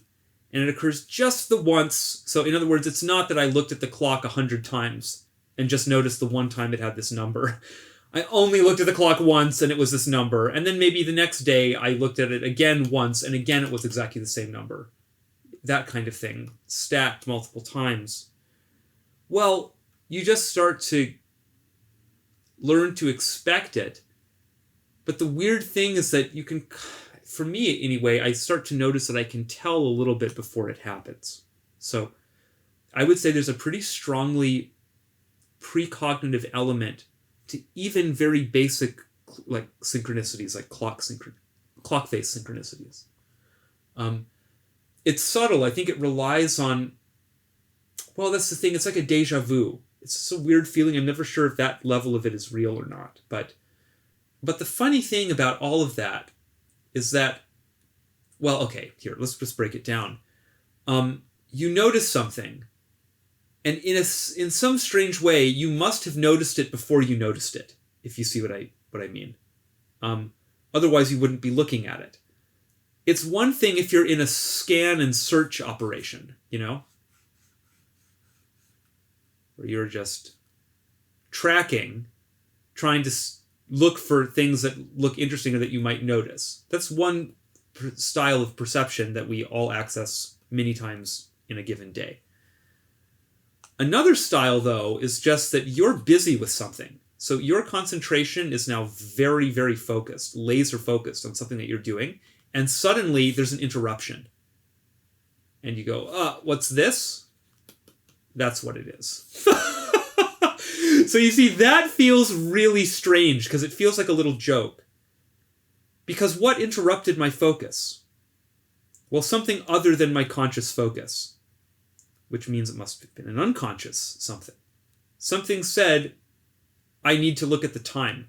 And it said it right at this time. And somehow it was capable of timing it with this time. Now, that's not so amazing to me because I've had the experience for a long time in my life that if I set my alarm for a time, and it can be a really arbitrary time, I can have been in a cycle of like not using an alarm for months, and then I can set an alarm for some very specific time. And I will wake up like on the dot, like just a minute or two before the alarm hits. Like very consistently. So it's another one of those weird things that you'll just notice maybe in your experiential field, like strange, consistent regularities like that. How can I know? How can I know to wake up just a couple minutes before, Well, the skeptically minded might say, you don't really know. Think about all the times it doesn't happen, and then you just had a few successes, and those are so remarkable that you say, aha, this is proof of this, and you've ignored all these other times.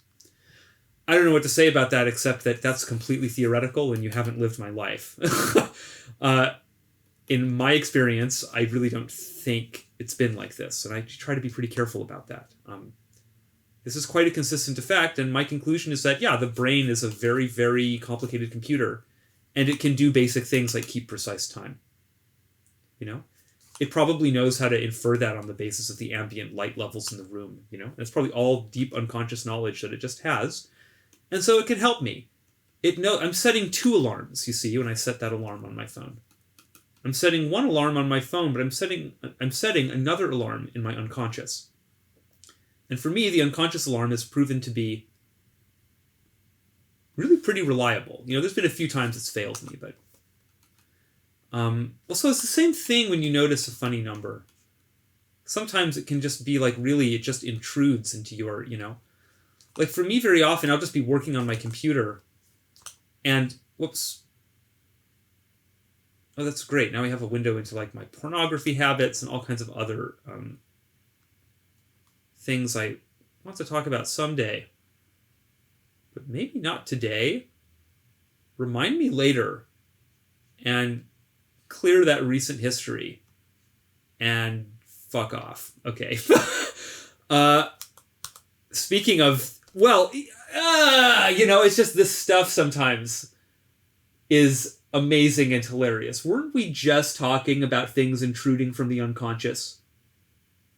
And actually, I really feel like I summoned it with that joke. Sorry, synkheads will know what I'm talking about now. I don't know what the audiences are for any of these things anymore, so I'm just going to mix and match a little bit. Just by way of explaining, this is part of a strange emergent symbol system that Kubrick seems to have used. Such a basic little 237 is the door number on the room to the hotel in The Shining, where there's maybe implications of sexual abuse.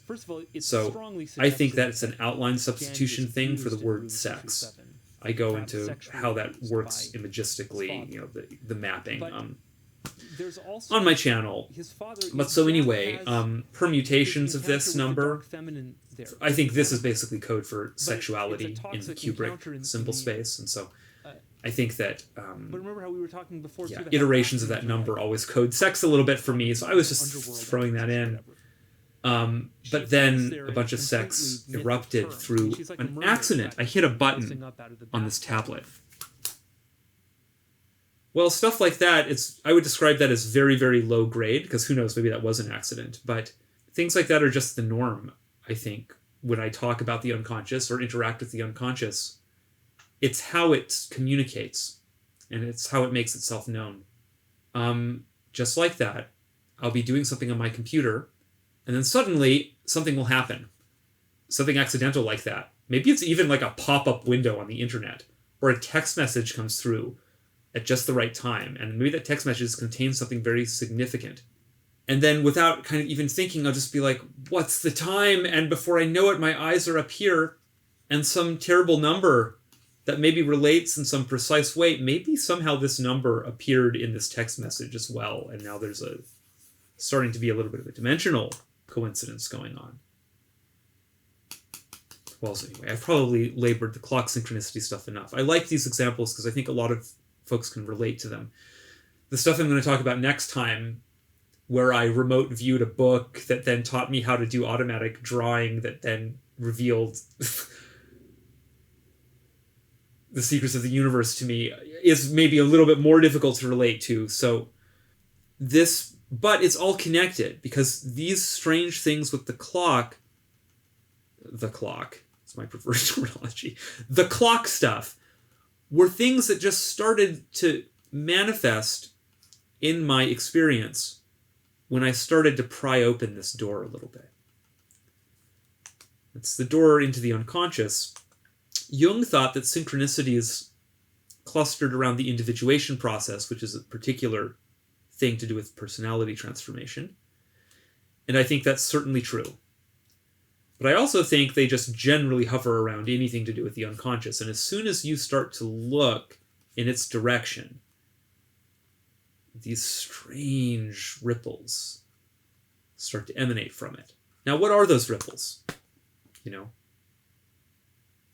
some kind of weird perceptual illusion that happens when a thing looks at itself so deeply that it breaks through into this weird underground. That's just called introspection, by the way. All people are capable of it, and we all do it all the time. But you can do it with a certain kind of intensity or a certain kind of receptivity that makes the vastness of the internal world apparent to you in a much deeper way. There's all kinds of strange things living in it. And well, anyway, it could be an illusion. It could be that the unconscious is something so weird or includes phenomena that are so weird that they're just things that really exist outside of our basic, fundamental, low-level reality perception models, which are all based on linear time. But that the unconscious, as it recedes backwards into nature, hits this point where there just isn't really time in that same way. Interestingly, that's actually not so far away from what Einstein thought, which was that time was a kind of a big hypercube. Past, present, and the future all exist simultaneously. So that would be a good description of eternity. And there's some scientific reason to believe that that's the state of play. So maybe that's what it is. The unconscious is a doorway into eternity, and little strange, maybe not so little, but just, bleed through from eternity manifests in these weird outlier constellations. Around this same time that I was noticing clock synchronicities and thinking about them in this cybernetic information and also psychology context, because I had been reading Gregory Bateson and his work on double binds, which is an alchemical idea that kind of maybe doesn't know it or something, although Bateson was conversational with the Jungians, so he might have really known it. He was an interesting guy who, he was a scientist, but he was majorly in tune with the right hemisphere, and like many of us who come to interact with it strongly, eventually developed a belief in some kind of a godhead. For him, it was a kind of divine mind that was immanent in the cybernetic system considered as a whole. I've always thought that way. Yeah. That the relation between me and that book, or the book and the table, is still a microcosm of the relation between man and God, or God and the devil, or what have you. That the big relations and the small relations are all the same thing. For study purposes, you have to work with small ones sometimes. And then people blame you for working with small ones. Then you start working with big ones, and they blame you for being a mystic. No, but it's all the same business. Yeah, I can, I completely relate to that vibe, Gregory Bateson. He's long since passed away. But there's a great documentary about him that is very instructional in all this sort of basic cybernetic thinking. It's interesting that I was noticing that stuff at the same, by which I mean the clock synchronicities. I was noticing the clock synchronicities at the same time that I was thinking more deeply about perception and information, and had started to think about the unconscious. And the interesting thing about cybernetics and systems thinking is it's all picture-oriented, because that's the only way to understand a system, You have to map it out. You have to map out all the structures. And if you don't have an understanding of how all the parts interlock, you just can't grok it. So systems thinking really is picture thinking. And so the idea that you could capture, that you could capture something true about consciousness in a picture was a very evocative idea to me. A side note about cybernetics: the issue of alchemy and spirituality hovers around cybernetics. First of all, they chose many alchemical symbols, like the Ouroboros, which is, either one snake devouring its own tail, or two snakes, or maybe dragons devouring each other. They use that in many cybernetic society logos and things like that. It's because it relates to process. But process also relates to the unconscious and to these other weird ideas. And so people like Stafford Beer went on also, and Gregory Bateson went on to develop pretty sophisticated and attuned spiritual modes. in their lives. I think something about thinking in pictures starts to unlock this, and to me it really did in an almost weirdly literal way, because, well, this is stuff I really should talk about next time. I was trying to diagram what I thought made sense in terms of like thinking about consciousness, and it's a complex adaptive system thing. It's like, yeah, it's hierarchies, and there's kind of feedback loops on station, and I realized like, oh, I had just drawn a caduceus, but that's an ancient archetypal symbol that we've naturally associated with our nature as an information system, with consciousness, from the inception of the symbol, whenever that was. So how can that be, that way before we understood anything about systems or anything like that, we just made a nice little diagram of a hierarchically organized, complex adaptive system with it does have that basic shape. Interlocking and what was so weird about it was that I didn't input-output stages and all of this, culminating in some kind of a good regulator probably on the top, How did we figure all that out just intuitively? Well, we didn't really figure it out, is the answer. It seems more like we just had this symbol in our brain, specifically in the right hemisphere. This is backwards, right? And what this symbol is it's self-descriptive. That's a symbol of, well, it's of the lateralization of the brain. It's of the whole, it's the nervous system, basically. We already had that in mind, and then we just, in some kind of weird shamanic state, blasted it out, and then only later do we discover that, oh, hey, it actually visually is a very close approximation to this thing that's probably very true about complex adaptive systems. When I understood that and made that connection, it was like a strange symbolic thing had overlaid onto an attempt to construct a systems, like toy systems model. And I realized then that they were kind of the same thing. That was really a major moment for me, because it's about the actual correspondence between the visual structure of the symbol and that maps in some coherent way onto this idea about complex adaptive systems. So it's not a sign. That's what distinguishes a symbol from a sign. A sign is arbitrary, right? The word seal does not structurally resemble anything to do with this animal. What does a seal look like? I'm probably not drawing it correctly. It looks more like some weird deformed jellyfish cat. But this is arbitrary. To some degree it's arbitrary. Like, this is just the way that we represent this concept. But a symbol is different. A circle represents perfection and balance, because it is a perfect, balanced image. I can't draw a perfect one. Or similarly with the caduceus thing, it has to be something like this because it's actually trying to describe something in the image structure about what it represents. It can do that in this case because it's the unconscious and it knows something about its nature in the total system. And perhaps in certain shamanic states of consciousness, you can access what essentially amounts to a trove of symbols that are actually blueprints for understanding both yourself and the universe, which birthed you. Okay, I'm getting way far ahead of myself there. We'll really have to talk about all that next time. Getting back to this more linear synchronicity track here.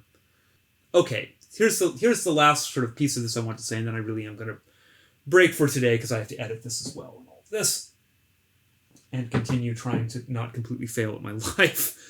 I've noticed that synchronicity seems to be most active precisely when I'm in paradigm transitions. So when I'm in a paradigm and just sort of strongly in that cycle, whatever it is, synchronicity seems least active.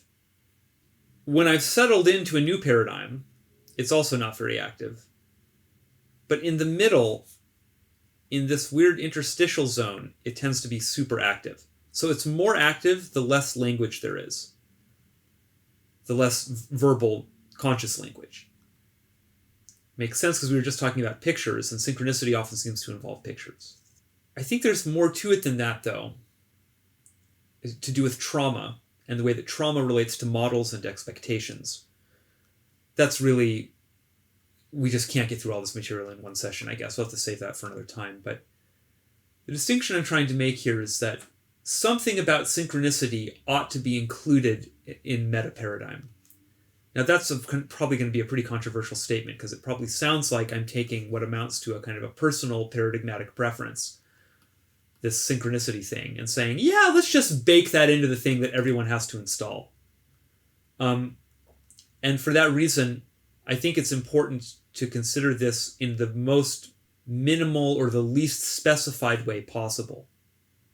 It's just that sync considered as a category of perception or ideation seems to accompany paradigm transition in a very reliable, and I'm pretty confident in saying a quite objective way. It's just, you're going to experience it if you're going through a really serious transition that involves fundamental model jiggling. Those are pretty serious. As I've become more fluent with that, because I might swap stuff around a little more frequently, synchronicity has become more active. Also, I don't even know what I'm talking about here, because sometimes synchronicity just seems to flood, and it doesn't care about any of these things. But it definitely seems that self-awareness and synchronicity go together, although they don't have to. When synchronicity is happening and your self-awareness is not happening, that's when you tend to interpret things in a conspiracy framework or things like that. If you can avoid doing that, synchronicity seems to increase self-awareness. Well, okay, maybe this is now the way to talk about this. We were talking about the fact that in the experiential arena there are many mysteries. There are just many fascinating areas where we don't know, where there's just an absence of knowledge. Now, I was saying that old world paradigms try to paper over that, so you can't really see it. They distract you with all their intense paradigmatic verbiage, because these places, these zones make people quite uncomfortable. But they're just around, aren't they? We all know this. And they can be around in various ways at various levels of analysis. One way they can be around is like just a noisy area of your visual image. If you're in a dark room, there might be very dark corners in that room. And we all remember, and maybe still have the experience of looking into a dark corner and imagining so intensely that there's a monster or some kind of a horrifying animal in there that you can almost kind of see it. Like you will visually project it into the noisy information. And in sleep paralytic states, that can become actually very intense, and you can sort of full-on hallucinate in a noisy space. You can also do that, I call this free projection, by just sort of looking for shapes and clouds and things like that. Artists and creative people do a lot of that because it's just part of drawing, is trying to just sort of see what's there and emphasize structure, until you get something interesting coming out of it. But so anyway, what to do with those zones? The conventional wisdom is you can perceive anything there, and what that means is you make stuff up that then confirms your biases back at you, or presents your fears back at you that you don't understand, or, et cetera, et cetera. And yes, that's all completely true, and sadly, it seems like a lot of the internet, anyway, mostly consists of people trapped in very sad loops like that, who are constantly encountering reflections of themselves in the media labyrinth and don't realize it. Yeah, that's like the first layer. But something deeper can happen in more meditative states. This gets to this sort of the autonomy of the projective stuff again. It might be that I look into a bunch of noise. And we were talking about this visually, right? Like a dark room. But maybe this is more abstract. Maybe this is a noisy area of an idea. It's an area where you don't have the sense of clarity. You don't really know exactly what's going on. I had this feeling about a lot of Heidegger before Graham Harman explained Heidegger to me.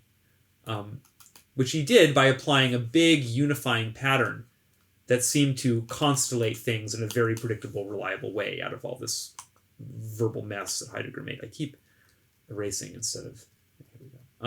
Anyway, it could be that I look into a big ball of noise like that, whether we're talking literally or metaphorically. And it could be that I perceive something in it that's very archetypal, like say the caduceus image just sort of pops out of it, probably all of a sudden. I didn't consciously put that there. I just said, oh, what's there? And wow, look, a weird archetypal image popped out. Well, maybe all kinds of other things can pop out, not just famous archetypal images like Caduceus's. Maybe I could see something in here that's a very true statement about myself personally, that I couldn't access consciously, but through this weird divinatory projective process, there was something already in my head, and I surfaced it through a, let's say, deliberate application of apophenia as a method. That strikes me as a quite unexplored territory in the West.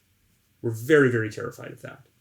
But it's the frontier of meaning, and probably a decent pathway forward for us, given the problems that we have in the West. Anyway, that blows out into a much bigger conversation. Even in the case where what you are perceiving is a completely subjective content that's entirely in your head and not in the external world in any way, it can still be real information and can still be objective information. It's just objective information about your unconscious. Well, the synchronicity thing then starts to imply also that your unconscious isn't so separate from the certain aspects of the external world, because they very often seem to be in cahoots in some weird way. And then that's basically what the phenomenon of synchronicity is about on some level. It's a complicated topic with many ways to consider it. But yeah, for me, synchronicity became active at the same time that I became more sophisticated in my thinking about paradigm and belief systems. So they went together, and they seem to tend to go together. I think I observed that anyway. And so because of that, I think that sync is, if nothing else, it's about becoming aware of that's just what I want actually, of a new level, sort of like level of analysis in your subjectivity. Just like we were saying, okay, there's low level models that grok to this aspect of reality. There's slightly higher level models that are instincts and so on. And up here we have things like language.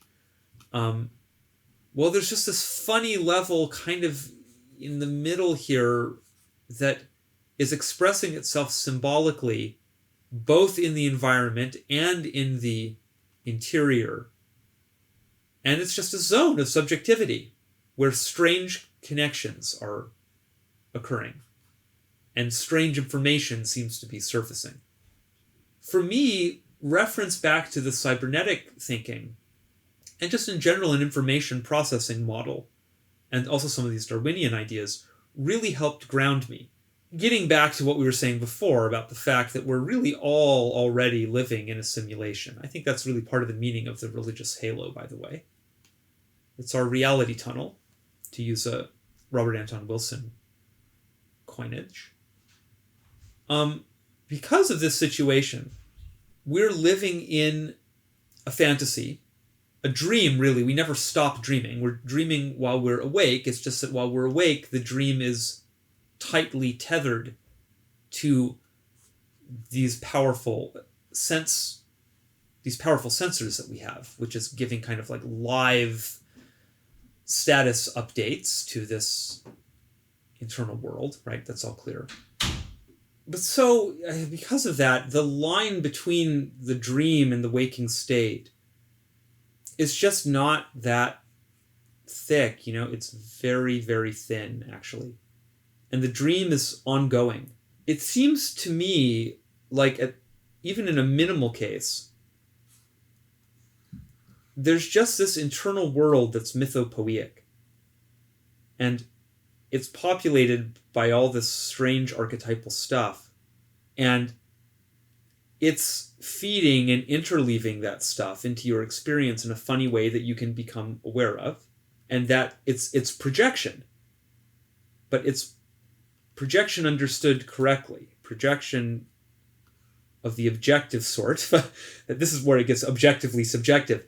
It's an objective representation of the state of your subjective unconscious. But so, because I could have that attitude about it, you see, and because I could conceptualize of what I was experiencing in these terms and understand it as an information process, I could maintain some kind of an interface to something that I was pretty certain about. Because I felt like I had really done my homework, about the nature of the problem of perception, right? We talked about certainty gradients and all of this. Yes, I'm quite certain that perception is a problem, and that it's a problem with the characteristics more or less that I've described here. I have a good understanding of the problem space, and so because of that, I was always able to situate this stuff more or less rationally until I couldn't. And so part of the agenda of synchronicity seems to be just about breaking those kinds of rational defenses. So it's funny. It was like a life raft that I needed to be in for some period of time. This was a whole bunch of nice ideas about information processing and cognition and patterns, and even already some ideas about spirituality is a way to interface with the right hemisphere, which is where creative ideation happens unconsciously and all this kind of stuff. These were all really nice. I'm kind of just like basking, like having a party and all my nice models here. It is sort of what it was like, because synchronicity kept rocking the boat. And then eventually I had to just sink. I had to actually get liquid with the unconscious, which is what eventually happened. It helped to have all those models still.